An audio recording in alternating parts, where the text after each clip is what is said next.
सर्वांग motivation channel में आपका स्वागत है। दोस्तों, आज की इस वीडियो में महात्मा बुद्ध की एक ऐसी कहानी सुनाई जाएगी जिसे सुनकर आप अवश्य ही बड़ी सीख प्राप्त करेंगे। दोस्तों, कहानी को अंत तक जरूर सुनना।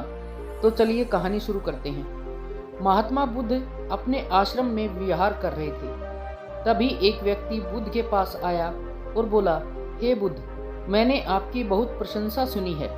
मैंने सुना है आपको परम ज्ञान प्राप्त हुआ है। मैं भी परम ज्ञान को उपलब्ध होना चाहता हूँ। मुझे उम्मीद है कि आप मुझे ज्ञान का मार्ग दिखाएंगे। बुद्ध ने मुस्कुराकर पूछा, तुम्हें मुझसे इतनी उम्मीद क्यों है? व्यक्ति बोला, हे बुद्ध, मैंने अपने जीवन का एक बहुत बड़ा हिस्सा इस संसार को समझने में निकाल दिया और तब मुझे समझ आया कि सब लोग स्वार्थी हैं। किसी को किसी से मतलब नहीं है। सभी सिर्फ अपने बारे में ही सोचते हैं। कोई किसी की मदद नहीं करना चाहता, ना कोई किसी को अपना समझता है। यहाँ सिर्फ अंधकार ही अंधकार है। यहाँ बहुत कम लोग हैं जो निस्वार्थ दूसरों की मदद करते हैं। उन्हीं में से एक आप हैं। आप भी सभी को निस्वार्थ ज्ञान देते हैं। इसी कारण मैं आपके पास आया हूँ। बुद्ध ने पूछा, तुम्हें अंधकार ही अंधकार क्यों नजर आ रहा है? व्यक्ति ने कहा, मैंने अपने जीवन में अंधकार ही देखा है। मुझे मेरे पिता से ये उम्मीद थी कि वो मेरा विवाह उस लड़की के साथ कर देंगे जिसे मैं पसंद करता हूँ, लेकिन उन्होंने ऐसा नहीं किया, बल्कि मेरा विवाह किसी दूसरी लड़की के साथ कर दिया। वह लड़की जो मेरी पत्नी बनकर आई है, मुझे उससे उम्मीद थी कि वह मेरे जीवन में खुशियाँ लेकर आई है, मेरा ख्याल रखेगी और मेरे सभी कार्यों में मेरा साथ देगी। लेकिन ऐसा नहीं हुआ। मैं एक कवि था, लेकिन मेरी पत्नी को ये पसंद नहीं था। वह चाहती थी कि मैं कुछ और काम करूं और ज़्यादा पैसे कमाऊं। वह इसके लिए मुझसे हर रोज झगड़ा करती थी। उसने मेरा जीना दुश्वार कर दिया था। तब मैंने तय किया कि मैं घर छोड़कर हमेशा के लिए चला जाऊंगा। ऐसा सोचकर मैंने घर त्याग दिया। उसके बाद मैं अपने मित्र के पास गया। मुझे उम्मीद थी कि वह मेरी मदद जरूर करेगा, लेकिन उसने ऐसा नहीं किया। तब मैं समझ गया कि इस दुनिया में कोई किसी का नहीं है, सब अपने मतलब के लिए हैं। तब मैं साधुओं और महात्माओं के पास गया। वहां मैंने उनसे ज्ञान की बातें सीखी और उनका आशीर्वाद भी लिया, और मुझे समझ आया कि दुनिया एक माया से अधिक कुछ भी नहीं है। यहाँ हर व्यक्ति भ्रमित हो जाता है और इस माया जाल में पड़ा रहता है। लेकिन मैं खुशनसीब था कि इस माया की दुनिया से बाहर निकल आया।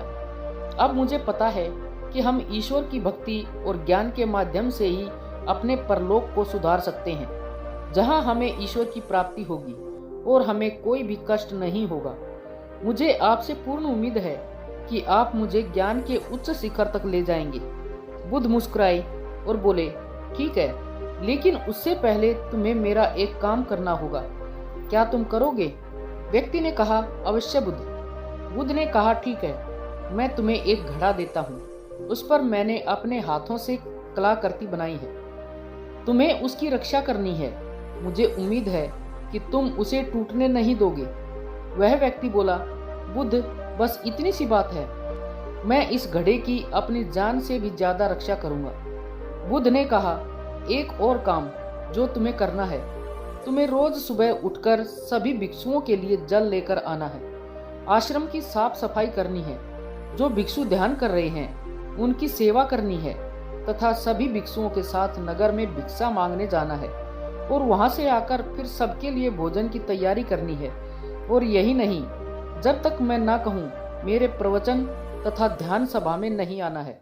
सही समय आने पर मैं खुद तुम्हें बुलाऊंगा, और अगर तुम्हें मुझसे कोई बात करनी है तो तुम ये घड़ा लेकर ही मेरे पास आना। वह व्यक्ति बोला कि ठीक है बुद्ध। उसने ये सारे कार्य किए जो बुद्ध ने कहे थे। 1 महीना हो चुका था। अब तक बुद्ध ने उस व्यक्ति को नहीं बुलाया था। फिर वो खुद ही बुद्ध के पास चला गया, लेकिन बुद्ध ने उससे बात नहीं की। तब उसे याद आया कि बुद्ध ने कहा था कि उसे बुद्ध से बात करनी है तो घड़ा लेकर ही आए। वो फिर घड़ा लेकर बुद्ध के सामने उपस्थित हुआ। बुद्ध ने पूछा, क्या तुम्हें मुझसे कुछ पूछना है? व्यक्ति ने कहा, बुद्ध, 1 महीना हो गया है। आपने जो कहा था मैंने वह सब किया, लेकिन काम तो ठीक है, पर आप मुझे सभा में कब बुलाएंगे? बुद्ध ने कहा, सही समय आने पर मैं खुद बुला लूंगा। यह सुनकर वह व्यक्ति वहां से चला गया और अपना काम करता रहा। ऐसे देखते देखते 1 महीना और बीत गया। अब 2 महीने हो चुके थे। वो उसी तरह अपना काम कर रहा था। फिर उसने उसी तरह जाकर वही प्रश्न दोबारा से बुद्ध से पूछा। बुद्ध ने फिर कहा कि सही समय आने पर मैं तुम्हें बुला लूंगा। उसी तरह फिर से 1 महीना बीत गया। अब उस व्यक्ति का धैर्य जवाब दे रहा था। वह व्यक्ति बुद्ध के एक शिष्य आनंद के पास गया और बोला, हे आनंद, बुद्ध सही नहीं कर रहे हैं। मुझसे बाद में आए शिष्यों को बुद्ध ने अपनी सभा में शामिल कर लिया और मुझे अभी तक नहीं किया। तब आनंद ने कहा कि बुद्ध ने जो भी किया है वो तुम्हारे लिए है, उसे किसी और से मत कहो। बुद्ध तुमसे प्रेम करते हैं और जो घड़ा तुम्हें दिया है वह उन्होंने खुद बनाया है। उन्होंने ये घड़ा आज तक किसी को नहीं दिया, लेकिन तुम्हें दिया है। वह व्यक्ति ये बात सुनकर चुपचाप वहां से चला गया। उसे लगा कि ये घड़ा देकर बुद्ध ने उसे अपना गुलाम बना लिया है।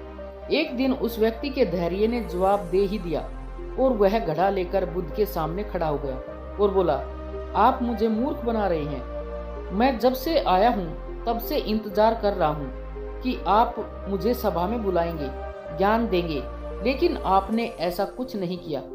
जब भी मुझे आपसे बात करनी होती है, मुझे ये घड़ा लेकर आपके पास आना पड़ता है। मुझे लगा था कि आप मुझे कुछ सिखाएंगे, लेकिन ऐसा कुछ नहीं हुआ। आप मेरी उम्मीदों पर खरा नहीं उतरे। ये सुन बुद्ध मुस्कुराए और बोले कि जल्द ही मैं तुम्हें ध्यान सभा में बुलाऊंगा। वह व्यक्ति भड़क गया और बोला, मुझे आपके किसी भी ज्ञान की जरूरत नहीं है। मुझे नहीं लगता कि आपको कोई ज्ञान प्राप्त हुआ भी है। आप झूठे हैं। आप झूठे ज्ञान का प्रदर्शन कर रहे हैं और मुझे आपके इस घड़े की भी जरूरत नहीं है। और वह घड़ा उस व्यक्ति ने जमीन पर दे मारा। घड़ा टूट गया। बुद्ध एक कपड़े में उस घड़े के टुकड़ों को समेटने लगे। यह देख वह व्यक्ति लज्जित हो गया और बुद्ध से माफी मांगने लगा और बोला, बुद्ध मुझे क्षमा करें, मुझे क्रोध आ गया था। बुद्ध ने मुस्कुराते हुए कहा कि अब समय आ गया, तुम सभा में उपस्थित हो सकते हो। बुद्ध उस व्यक्ति को सभा में ले गए और प्रवचन शुरू हुआ। बुद्ध ने कहा, इस दुनिया में व्यक्ति के सबसे बड़े दुख का कारण है उसे किसी वस्तु से जोड़ना। जब हम किसी से कोई उम्मीद लगा देते हैं और वह पूरी न होने पर हमें दुख देने लगती है। एक पिता की उसके पुत्र से उम्मीद होती है कि वह उसके बताए रास्ते पर चले, और एक पुत्र की पिता से उम्मीद होती है कि वह उसके बताए रास्ते पर जाने का सहयोग दे। ऐसे ही कुछ उम्मीदें पति पत्नी को एक दूसरे से होती हैं। इसी तरह दुनिया में ज्यादातर लोग एक दूसरे से कुछ न कुछ उम्मीद करते ही हैं, और जब ये उम्मीद पूरी नहीं होती तो ये क्रोध का रूप ले लेती है, जो हमारी बुद्धि का नाश कर देती है, जिससे व्यक्ति का खुद का नुकसान होता है।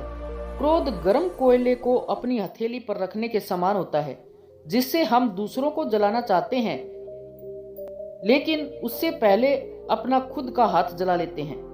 बुद्ध अपने कपड़े से उस घड़े के टुकड़ों को निकालकर उस व्यक्ति के आगे रख देते हैं और पूछते हैं कि क्या तुम इसे वापस जोड़ सकते हो? वह व्यक्ति लज्जित होकर हाथ जोड़कर बोला, भगवान मुझे माफ कर दो, मेरी बुद्धि नष्ट हो गई थी, मैंने ऐसा काम कर दिया, मैं इसे वापस नहीं जोड़ सकता।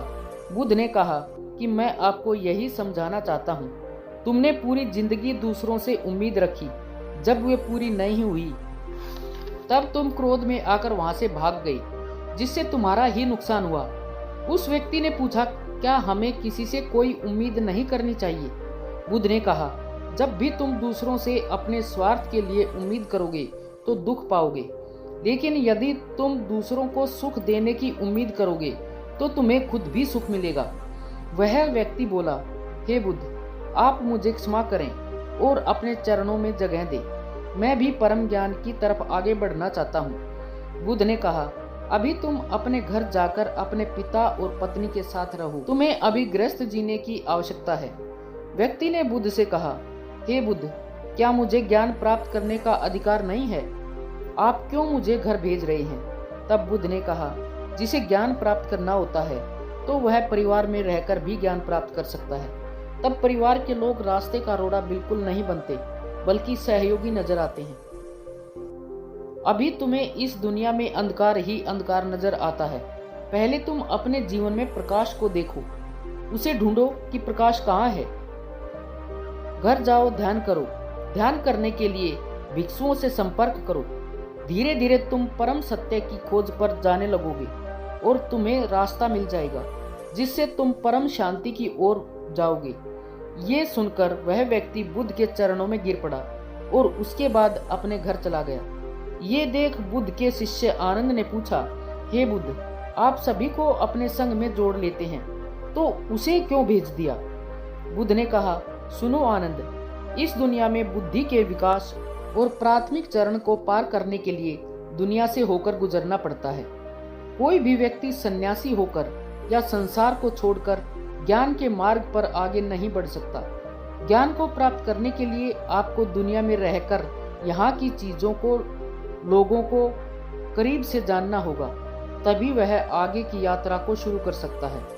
उसने अभी सांसारिक जीवन को जाना ही नहीं था, वह उससे भाग रहा था। जैसे ही वह सांसारिक मार्ग को जान लेगा तो खुद ही ज्ञान को प्राप्त कर लेगा। दोस्तों, इस कहानी से आपको क्या सीख मिली, कृपया कमेंट में बताएं और वीडियो को लाइक व शेयर अवश्य करें। और ऐसी ही जीवन को सीख देने वाली कहानियां सुनने के लिए चैनल को सब्सक्राइब अवश्य कर लें। धन्यवाद।